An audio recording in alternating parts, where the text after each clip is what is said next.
अपने जीवन में आप कितने मित्रों से मिलते होंगे, कितनों को आप स्वयं जानते होंगे, कितनों का आप शुभ चाहते होंगे और कितने आपका शुभ चाहते होंगे, और कितने ऐसे भी होते हैं कि आपके समक्ष आते ही, आपसे मिलते ही वो अपने जीवन का दुखड़ा गाने लगते हैं कि उनका कोई कार्य ही नहीं बनता।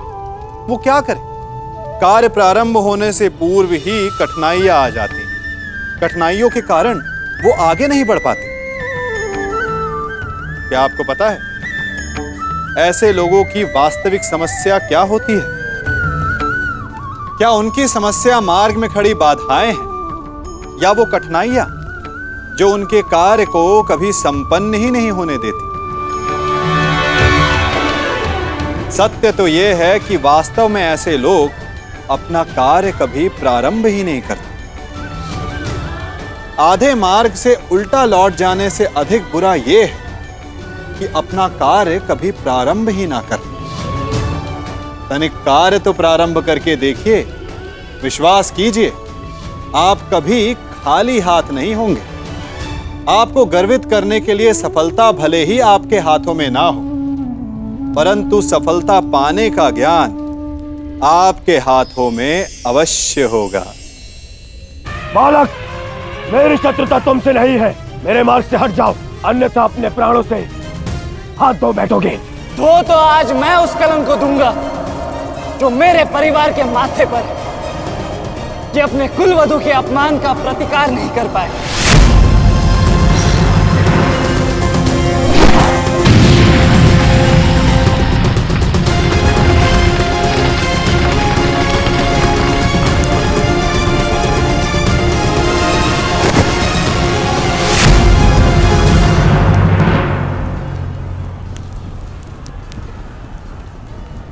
अनुभव करो इस ज्वाला को युवराज दुर्योधन।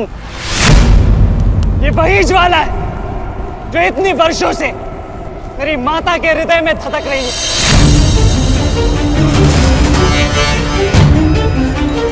छोटा था मैं बहुत, पर मेरा रोम रोम जल उठता था ये सुनकर कि मेरी माता के साथ क्या हुआ। सोचो, मेरे माता पिता और मेरे काकाओं पर क्या बीती होगी जब उन्होंने वह दृश्य देखा। मेरे माता पर क्या बीती होगी जब सहस्त्रों आंखें उनके वस्त्रहीन होते शरीर पर पड़ रही थी। आज मैं आपको उस अपमान का अनुभव कराऊंगा। आपकी पूरी सेना और महारथियों के समक्ष आपका वस्त्रहरण करूंगा और कोई कुछ नहीं कर पाएगा।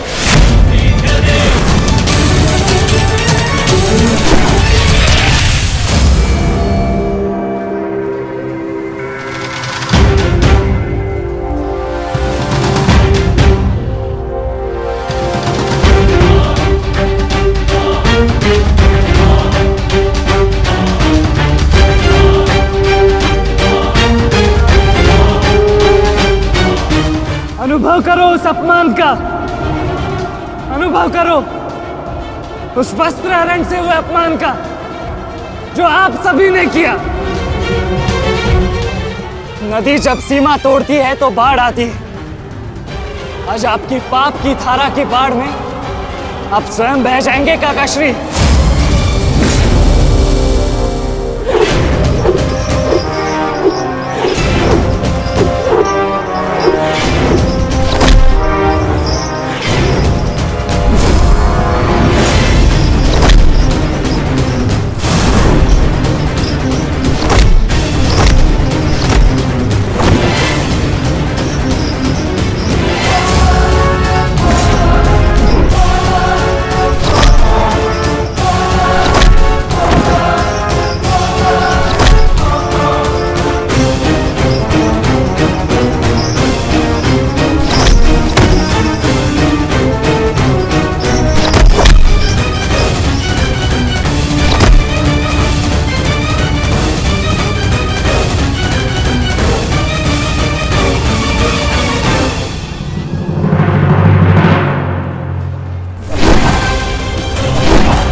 आप अपनी शक्ति व्यर्थ कर रहे हैं आचार्य।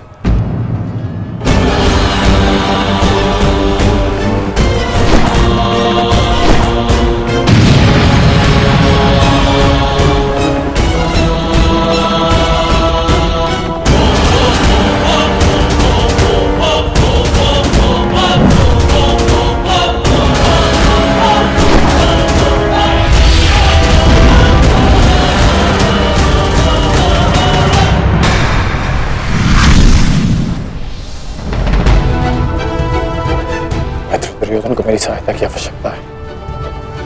चलो सत्यसेन।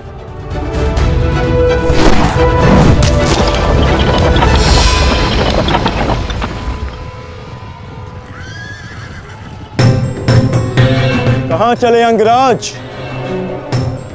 मैं जानता हूं कि तुम्हारे मित्र पे आए संकट का संदेश तुम्हें मिल चुका है, परंतु मैं तुम्हें जाने नहीं दे सकता। तुम कदाचित मुझे रोक सकते थे अर्जुन, परंतु तुमने एक भूल कर दी।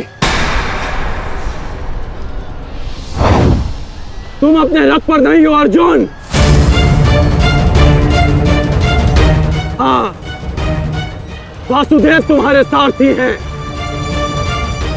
परंतु महाबली हनुमान का आशीर्वाद तुम्हारे रथ पर नहीं।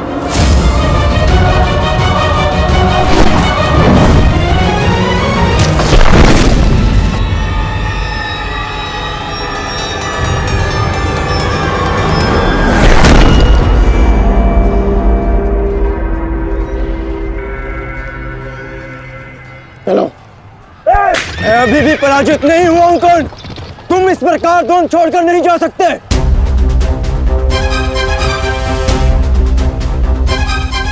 तुम युद्ध के नियम भूल रहे हो अर्जुन। युद्ध का नियम है कि महारथी ही महारथी के साथ द्वंद्व कर सकता है, और तुम रथ विहीन हो, इसलिए मैं तुम्हारे साथ द्वंद्व नहीं कर सकता। पहले अपने रथ का पहिया सुधारो, फिर आकर मुझे युद्ध का आह्वान देना, क्योंकि परशुराम शिष्य कर्ण नियम तोड़कर युद्ध नहीं करेगा।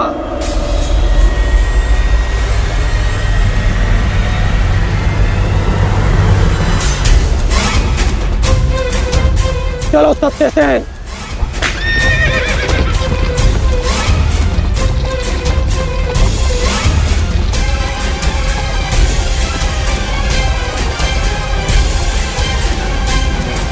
अब समझे पार्थ कि मैं कर्ण की प्रशंसा क्यों करता हूं।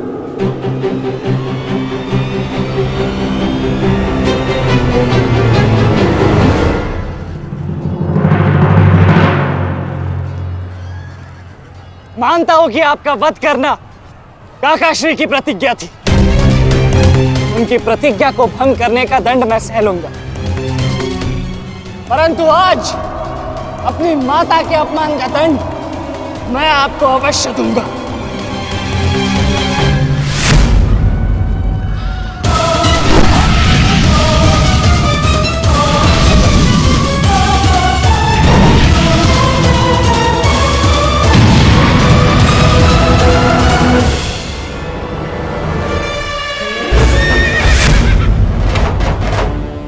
किसी की प्रतिज्ञा टूटे, पर मेरी प्रतिज्ञा नहीं टूटेगी अभिमन्यु। और मेरी प्रतिज्ञा है कि जब तक मैं जीवित रहूंगा, मेरे मित्र के प्राण नहीं जाएंगे।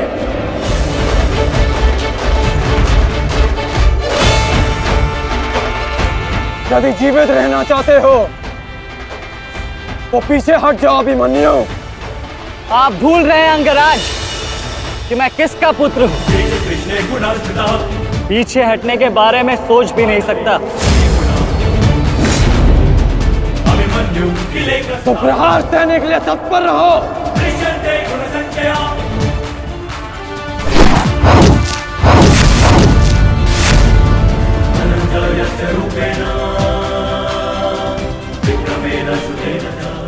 ये मेरे लिए पर्याप्त नहीं अंगराज।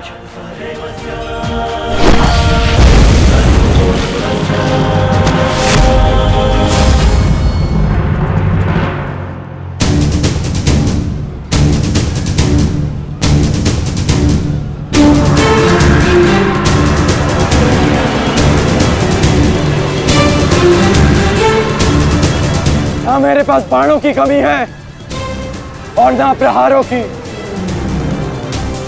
ये अंतिम अवसर है अभिमन्यु, लौट जाओ।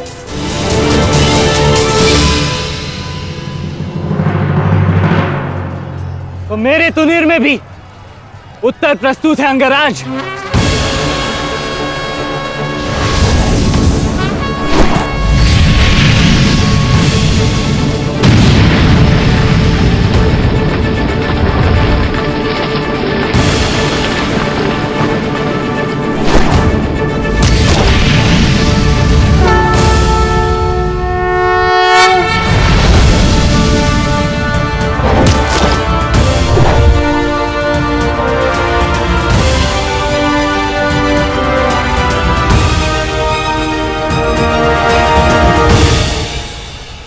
मैं तुम्हारा सामर्थ्य स्वीकारता हूं।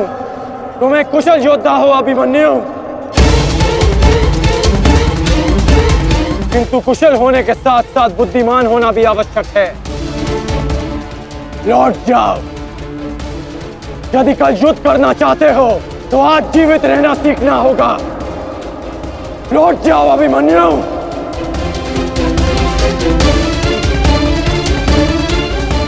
एक योद्धा के लिए आज या कल नहीं होता अंगराज, उसके लिए केवल वो ही पल होता है जिसमें वो मृत्यु के सामने खड़ा होता है। एक वीर योद्धा से सुना था मैं, हे मृत्यु, तैयार यदि तू आने को, प्रसन्न मुखा। द्वार खुला है, तेरा स्वागत, प्रसन्न मुखा।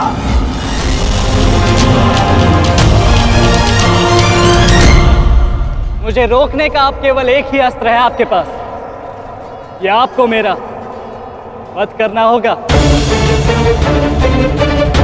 तो लीजिए अंगराज, अपने पुत्र के मृत्यु का प्रतिशोध लीजिए। आपके समक्ष आज वो योद्धा खड़ा है जिसके पिता ने आपके पुत्र का वध किया था। प्रतिकार कीजिए अंगराज, रुके क्यों है? क्योंकि जो पीड़ा मैंने सही, मैं नहीं चाहता कि वो पीड़ा मेरा शत्रु भी सहे। कृष्ण ने अपना विकल्प स्वयं चुना था। वो रणभूमि छोड़कर जा सकता था, परंतु उसने मृत्यु चुनी। गर्व है मुझे तुम जैसे युवा योद्धाओं पर, जो अपना कर्तव्य पूर्ण करने के लिए सदैव तत्पर रहते हैं। मैं जानता हूं कि तुम पीछे नहीं हटने वाले अभिमन्यु, परंतु मुझे भी अपना कर्तव्य पूर्ण करना है।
तुम्हें देखकर मुझे अपना बचपन स्मरण हो रहा है।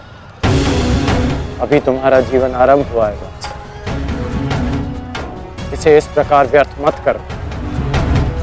मैं आशा करता हूं कि अगली बार जब हम दोनों मिले तो दो शत्रुओं के भांति नहीं, दो वीरों के भांति एक दूसरे के गले में। अभी तुम्हारा जीवन शेष है। जाओ बस।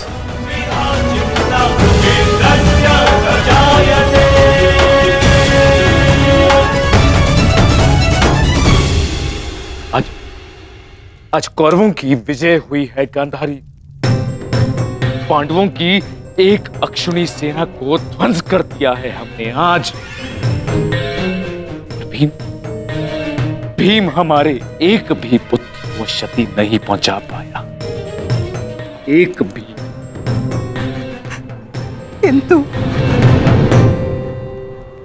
किंतु दुर्योधन का क्या महाराज?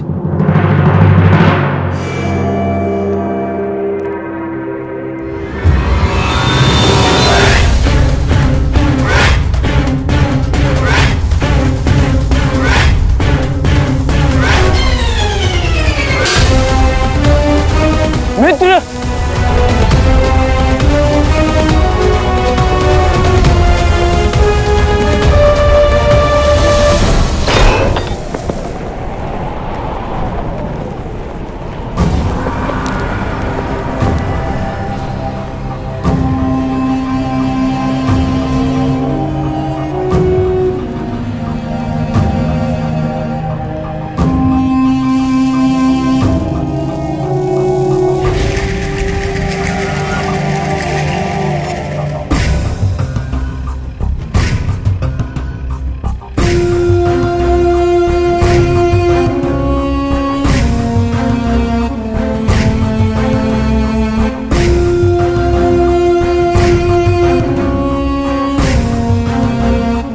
आज मैं आपको उस अपमान का अनुभव कराऊंगा। आपकी पूरी सेना और महारथियों के समक्ष आपका वस्त्र हरण करूंगा। परंतु आज अपनी माता के अपमान का दंड मैं आपको अवश्य दूंगा।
दुर्योधन, रुकिए ज्येष्ठ, ऐसा मत कीजिए।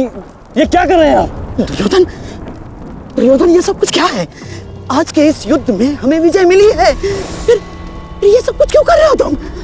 ऐसी विजय जो अपमान की थाली में सजा कर मिले, ऐसी ही विजय से श्रेयस्कर है कि मृत्यु को पालूं।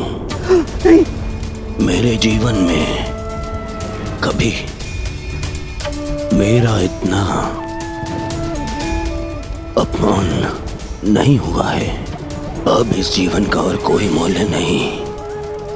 मैंने ये युद्ध संपत्ति के लिए नहीं, अपने हट, अपने सम्मान के लिए बुलाई थी। अब जब सम्मान ही नहीं रहा तो इस विजय का मैं क्या करूंगा? मेरी सेना के सामने विश्व के महानतम योद्धाओं के रहते वो 16 वर्ष का बालक मेरे वस्त्र हरण कर गया और चेतावनी देकर गया है कि युद्ध में जब भी मिलेगा पुनः यही दोहराएगा। अब ये वस्त्र हरित दुर्योधन सम्राट बन भी गया, कैसे अपनी सेना से, अपनी प्रजा से आंख मिला पाऊंगा मैं? इस लज्जा के साथ मैं अब जीवित नहीं रह सकता। नहीं दुर्योधन, देखो अपने क्रोध पर काबू पाओ। देखो विजय हमारे निकट है दुर्योधन, मानो मेरी बात। छोड़िए मुझे मामाश्री, छोड़िए मुझे, अन्यथा इस अग्नि में मैं अपने आप से पहले आपकी आहुति दे दूंगा। छोड़िए मुझे। नहीं, छोड़िए, छोड़िए मुझे।